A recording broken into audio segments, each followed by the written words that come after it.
Hello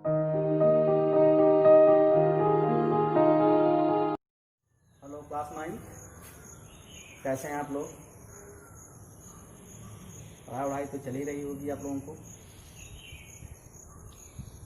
देखिए, syllabus में कुछ परिवर्तन आप लोगों को किया गया है।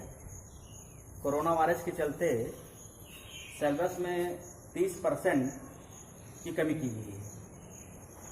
तो आप लोगों को जो आपका ग्रामर पोर्शन है, जिसमें उपसर्ग है, अलंकार है, अर्थ के आधार पर वाक्य के भेद है, इनमें कोई कटौती नहीं की गई है। जो कुछ कटौती की गई है 2 चैप्टर की, 3 चैप्टर की, वह कृतिका में है और क्षितिज में है। ठीक है, तो आज हम आप लोगों को अलंकार के बारे में चर्चा करेंगे।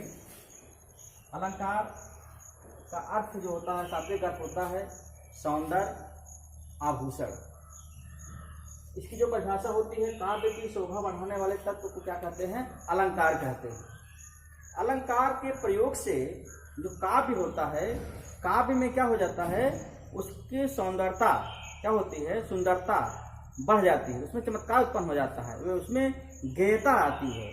ठीक है, इसी को हम अलंकार कहते हैं। अलंकार के 2 प्रकार हैं, एक होता है शब्दालंकार, दूसरा होता है अर्थालंकार। ठीक है, शब्दालंकार शब्द के कारण, काव्य में शब्द के कारण जो चमत्कार उत्पन्न होता है, उसे हम क्या कहते हैं? शब्दालंकार कहते हैं। इसके 3 भेद होते हैं। पहला है अनुप्रास, दूसरा है यमक, तीसरा है श्लेष। ये 3 टाइप के जो अलंकार होते हैं, ये शब्दालंकार के अंतर्गत आते हैं। दूसरा है अर्थालंकार, जैसा कि नाम से स्पष्ट है, अर्थालंकार यानी कि काव्य में अर्थ के कारण जब उसमें चमत्कार उत्पन्न होता है, उसे हम क्या कहते हैं? अर्थालंकार कहते हैं। उसे क्या कहते हैं? अर्थालंकार कहते हैं।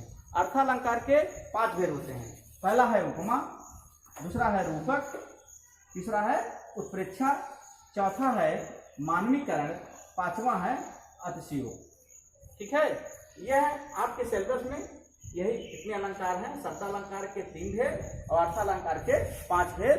ठीक है, उसमें और भी अनुप्रास के, यमक के, श्लेष के और भी भेद होते हैं अलंकार के, लेकिन आपके सिलेबस में केवल इतने ही दिया गया है, इतने ही पढ़ने हैं। ठीक है, तो आप लोग इसको लिख लीजिएगा। अब हम शब्दालंकार में सर्वप्रथम हम अनुप्रास अलंकार की चर्चा करेंगे। अनुप्रास अलंकार क्या है? ठीक है, अलंकार अनुप्रास अलंकार जो होता है, जिस काव्य में वर्णों की आवृत्ति बार बार होती है, इसमें क्या होती है? वर्णों की आवृत्ति होती है, बार बार जहां होती है वहां क्या होता है? अनुप्रास अलंकार होता है। वर्ण की आवृत्ति, जैसे 4 चंद्र की चंचल किरणें, 4 चंद्र की चंचल किरणें।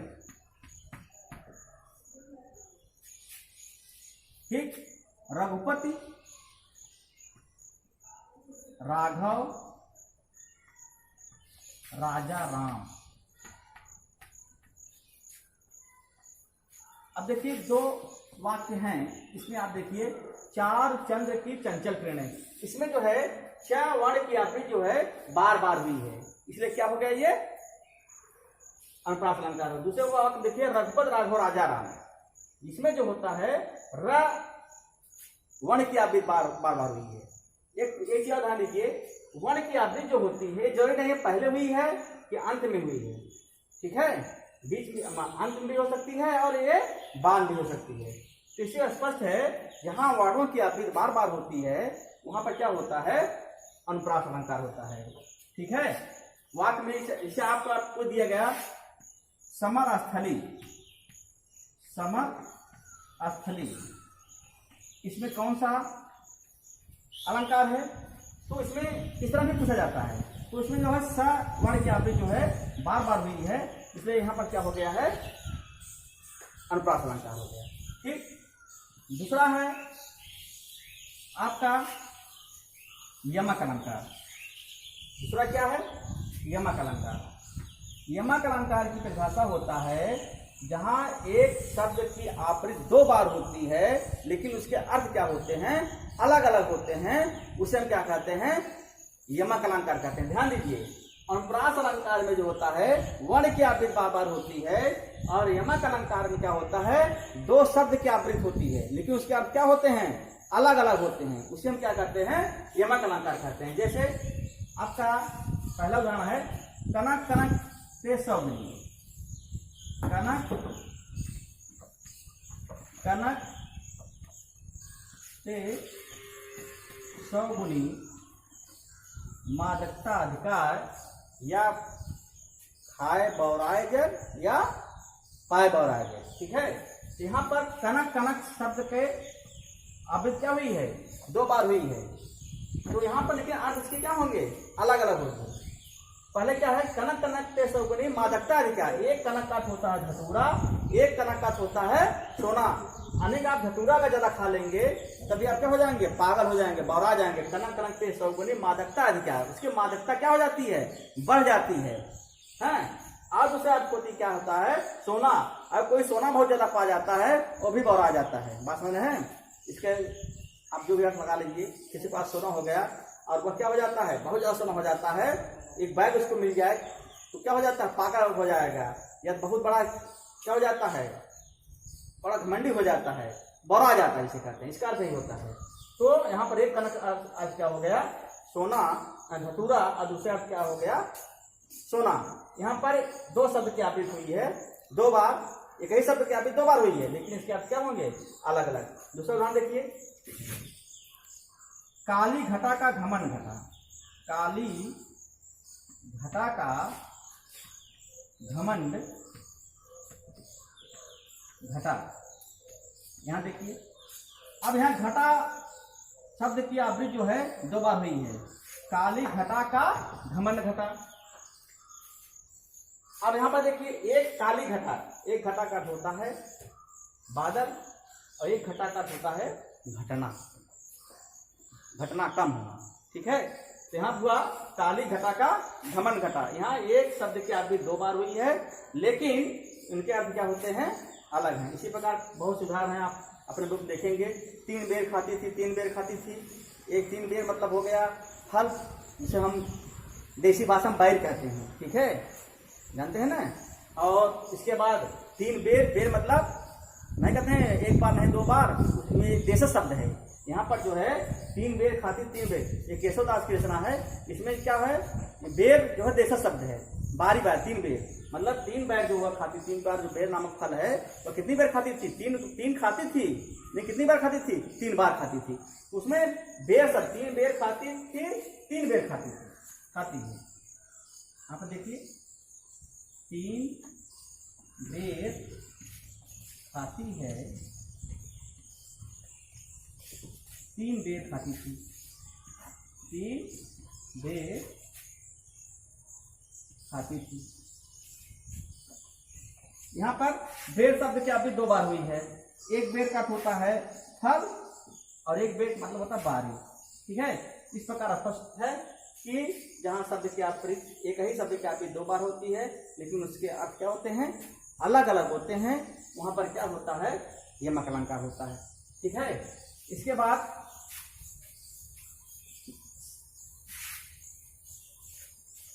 है श्लेष अलंकार। श्लेष अलंकार जो होता है, सबसे श्लेष अलंकार में होता है शब्द की आवृत्ति एक बार होती है लेकिन उसके अर्थ अनेक अर्थ होते हैं। श्लेष अलंकार, यहाँ पर एक शब्द की आवृत्ति केवल एक बार होती है लेकिन उसमें अनेक अर्थ चिपके होते हैं। ठीक है, उसे हम क्या कहते हैं, श्लेष अलंकार कहते हैं। जैसे सुवर्ण को, सुवर्ण को खोजत फिरत, खोजत फिरत कवि व्यभिचारी चोर।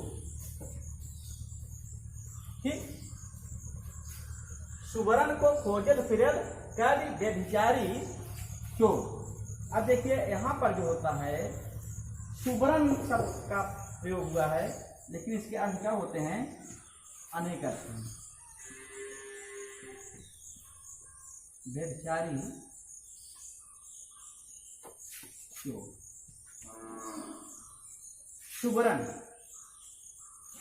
यहाँ एक शब्द की आवृत्ति हुई है लेकिन इसका अनेक अर्थ है। अब यहाँ पर इसका देखिए, सुबरन के खोजत फिरत कवि व्यभिचारी चोर।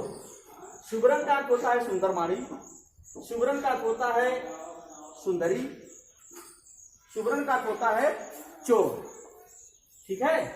अब देखिए सुबरन, सुंदरमारी कौन खोजता है, कवि खोजता है। सुंदरी कौन खोजता है, व्यभिचारी खोजते हैं। और सोना कौन खोजता है, चोर खोजते हैं।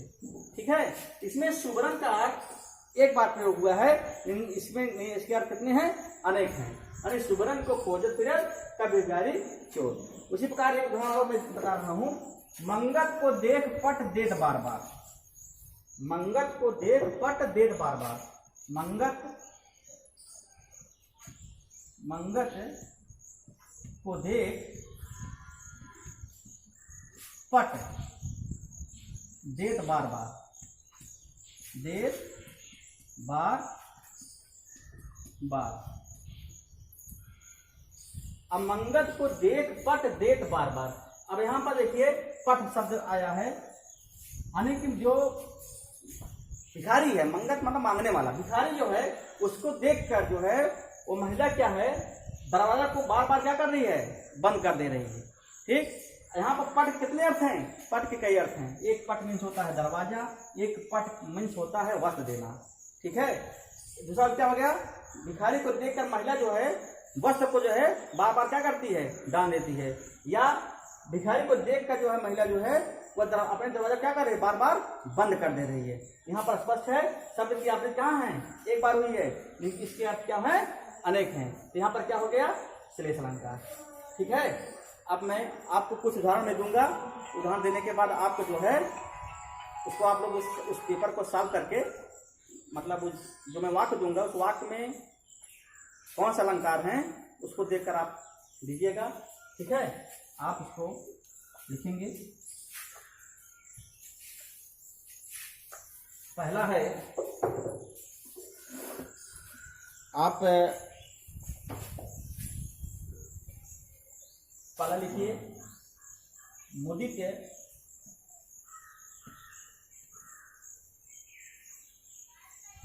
महीपत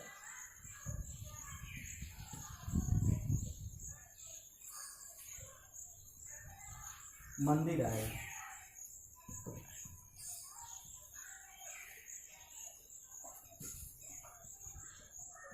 ठीक है। और मैं उदाहरण जो है मैं अलंकार के मैं आपको उसी वीडियो में मैं नीचे भेज दूंगा, उसको आप साथ में भेजिएगा। धन्यवाद।